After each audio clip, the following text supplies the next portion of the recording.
Kelly আর Sophie দুই বান্ধবী গিয়েছিল পাহাড়ে ঘুরতে। সেখানে দেখা হয় চারজন ছেলের সাথে।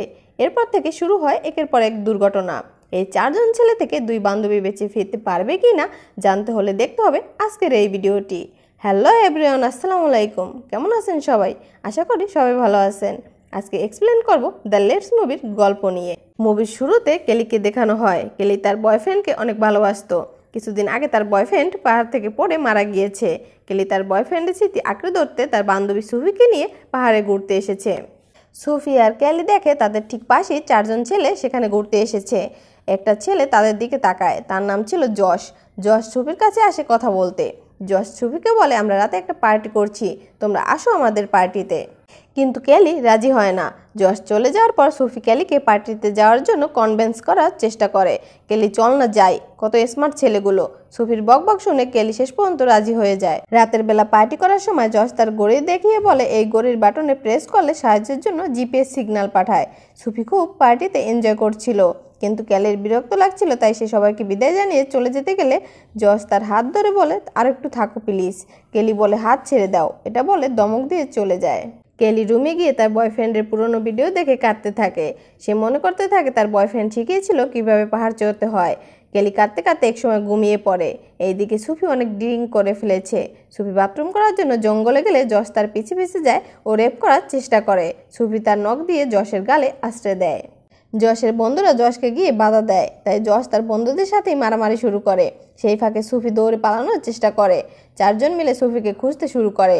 সুফি ভয়ে জঙ্গলে দৌড়ে পালাতে যায়, কিন্তু একসময় যশ ও তার ফ্রেন্ডরা সুফিকে খুঁজে পেয়েই যায়। যশ রেগে গিয়ে সুফির মুখে ঘুষি মারে, এতে সুফি উপর থেকে নিচে পড়ে যায়। সুফির চিৎকারে কেলিও ঘুম থেকে উঠে যায়। কেলি বাইরে আসে সুফির কাছে। কোথাও সুফিকে না পেয়ে তার হাতে থাকা ক্যামেরা অন করে সুফিকে খুঁজতে শুরু করে। এদিকে সুফি উপর থেকে নিচে পড়ে যাওয়ায় সুফির অবস্থা খুবই খারাপ হয়ে যায়। যশের বন্ধু রেনাল সুফিকে সাহায্য করার জন্য এমার্জেন্সিতে কল দিতে চায়, কিন্তু যশ রেনালের হাত থেকে ফোনটা কেড়ে নেয়। যশ বলে, বাহির থেকে কেউ যদি আসে সবাই রেপ আর মার্ডার কেসে ফেসে যাব। যশ তখন বড় একটা পাথর দিয়ে সুফির মুখে আঘাত করে মেরে ফেলে। বাকিদেরকে এই কাজের সঙ্গী করার জন্য এক এক করে সবাইকে পাথর দিয়ে সুফিকে আঘাত করায়। তারপর সবাই সুফির লাশটা পাহাড় থেকে ফেলে দেওয়ার জন্য উঠায়। সেই মুহূর্তে কেলি দেখে ফেলে, ক্যামেরা দিয়ে ভিডিও রেকর্ড করে। লাশ ফেলে দেওয়ার সাথে সাথে কেলি ভয়ে চিৎকার দিয়ে ওঠে। ছেলেগুলো কেলিকে দেখে ফেলে।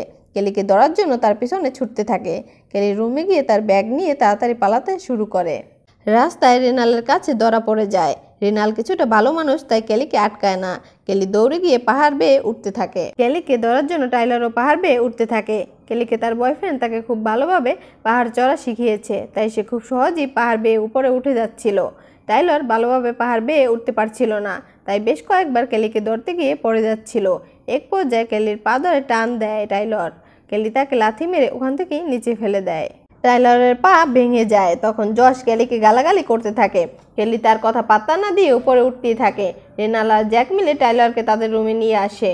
যশ টাইলারকে অনেকগুলো পেইন কিলার খাইয়ে দেয়। টাইলারকে রুমে রেখে বাকি দুজনকে নিয়ে আবার কেলিকে ধরতে আসে। কেলি পাহাড়ের মাঝ বরাবর এক জায়গায় আটকে আছে। এবার যশ, রেনাল, জ্যাক পাহাড়ে ওঠার জন্য সরঞ্জাম নিয়ে এসেছে, কিন্তু পাহাড়ের দিকে তাকিয়ে বুঝতে পারে এখানে ওঠার সাধ্য তাদের নেই। তাই তারা প্ল্যান করে পাহাড়ের পাশ দিয়ে অন্য কোনো রাস্তা দিয়ে কেলির আগে পাহাড়ে উঠে বসে থাকবে। এদিকে কেলি উপরে উঠতেই থাকে। সে খেয়াল করে তার হাতের পাশে বিষধর সাপ। সে নড়াচড়া করলে সাপের কামড়ে মারা যাবে, তাই সে কোনো মতে নড়াচড়া না করেই চুপ করে থাকে। সাপটা পাহাড়ের এক গর্তে ঢুকে যায়। কেলি আবার উপরে উঠতে থাকে। এদিকে বাকি তিনজন সহজ পথ ধরে উপরে উঠতে থাকে। কেলি অনেক ক্লান্ত হয়ে যায়, তাই সে ব্যাগ থেকে পানির বোতল বের করে পানি খাওয়ার জন্য, কিন্তু দুর্ভাগ্যবশত হাত ফসকে পানির বোতল নিচে পড়ে যায়। কিন্তু কেলি হার মানে না, সে উপরে উঠতেই থাকে। একটা জায়গায় আটকে যায়। একটু দূরে দড়ি ঝুলানো দেখতে পায়, কিন্তু দড়িটা কোনোভাবেই ধরতে পারছে না। সে ব্যাগ থেকে একটি স্প্রিং বের করে দড়িটা ধরতে যায়। তার বয়ফ্রেন্ড শিখিয়েছিল সেটা মনে করে দড়িটা ঝুলে খুব সহজেই পৌঁছে যায়। ওখানে গিয়ে একটা তাঁবু ঝুলানো দেখতে পায়। এবার সে একটু শান্তির নিঃশ্বাস ফেলে, কিন্তু তা বেশিক্ষণ স্থায়ী হয় না। যশ তার বন্ধুদের নিয়ে উপরে উঠে গেছে। কেলি এমন বাজেভাবে আটকে গেছে, উপরেও যেতে পারবে না, আর দূরত্ব বেশি থাকায় নিচেও নামতে পারবে না। যশ জানায় ভিডিও ক্যামেরা দিলে কেলিকে ছেড়ে দিবে। কেলি কিছুতেই রাজি হয় না। যশ বেশ কয়েকবার কেলির কাছে দড়ি ফেলে, কিন্তু কেলি রেগে একটা চিরকুটে কিছু লিখে দেয়। এটা দেখে যশ চিল্লাতে থাকে। কেলির হাত অনেকটা ছিলে গেছে। সে নিজের হাতে কষ্টে লাগাতে শুরু করে। এদিকে রাত হয়ে যায়। কেলি মনের দুঃখে তাঁবুর ভিতরে শুয়ে পড়ে। ওইদিকে যশ পরামর্শ করে কিভাবে কেলিকে মারা যায়। যশ উপর থেকে বাজে কথা বলে কেলিকে ইপটিজিং করতে থাকে। যশের ব্যাগ দড়ি দিয়ে বেঁধে তাঁবুর উপরে আঘাত করে, তাতে কেলি ব্যালেন্স রাখতে না পেরে নিচে পড়তে গিয়েও দড়ি ধরে কোনো রকম ঝুলে যায়। যশ দড়ি কেটে দেয়, কেলি আবার গিয়ে পাহাড়ে ঝুলে পড়ে। এবার কেলি একটু ঘুমানোর চেষ্টা করে। কিছুক্ষণ পর জ্যাক একটি ছুরি নিয়ে তাঁবুতে আঘাত করতে থাকে। কেলি বলে আমার কাছেও ছুরি আছে। সেই বলে জ্যাকের পিঠে মেরে দেয়। জ্যাক চেঁচিয়ে উপর উঠতে গেলে পরে গিয়ে দড়ি টেনে ধরে রাখে। কেলি ও জ্যাককে ধরে জ্বলতে থাকে। যশ তখন জিজ্ঞেস করে কি হয়েছে। তখন কেলি বলে সত্যি বলো না, তাহলে তোমাকেও মারবে। তখন জ্যাক কেলির কথা শুনে যশকে দড়ি টেনে উপর উঠাতে বলে। যশ কেলিকে দেখে তার গলার লকেট নিয়ে নেয়। কেলি এবার জ্যাকের কাছ থেকে ছুরি বের করে নিজের চুল কেটে নিচে পড়ার আগেই তাঁবুতে ঝুলে যায়। সে আবার তাঁবুতে শুয়ে পড়ে। এদিকে জ্যাক ছুরির আঘাত পাওয়ায় মনের কষ্টে কেলিকে অভিশাপ দেওয়া শুরু করে। এরপর রাত হলে সবাই ঘুমিয়ে পড়ে। এদিকে রেনাল জ্যাককে বলে যশ একটা খারাপ মানুষ, সে কেলিকে মেরে ফেলার পরে আমাদেরকেও মেরে ফেলবে। জ্যাক বুদ্ধি দেয় যশের ঘড়ি থেকে জিপিএস সিগন্যাল পাঠানোর। রেনাল আস্তে আস্তে যশের ঘড়িতে বাটনে টিপ দিতে গেলে যশ শব্দ শুনে সে উঠে পড়ে। তখন রেনালকে বুঝিয়ে দেয় সে ছাড়া কেউ ঘড়িতে টিপ দিতে পারবে না। কেলি কোনো রকম একটা জায়গায় সময় কাটাতে থাকে। যশ উপর থেকে টাকার বিনিময়ে ক্যামেরা দেওয়ার প্রস্তাব দেয়, কিন্তু কেলি রাজি হয় না। সবাই আবার ঘুমিয়ে পড়ে। জ্যাক মাঝরাতে পাহাড়ের পাশে আসে, তখন যশ এসে মাথায় আঘাত করে পাহাড়ের নিচে ফেলে দেয়। রেনাল ঘুম থেকে উঠে যশকে জিজ্ঞেস করে জ্যাক কোথায়। যশ বলে সে নিচে গিয়েছে উদ্ধারকারী আনার জন্য। রেনাল নিজেই দড়ি ধরে কেলির সাথে দেখা করতে আসে।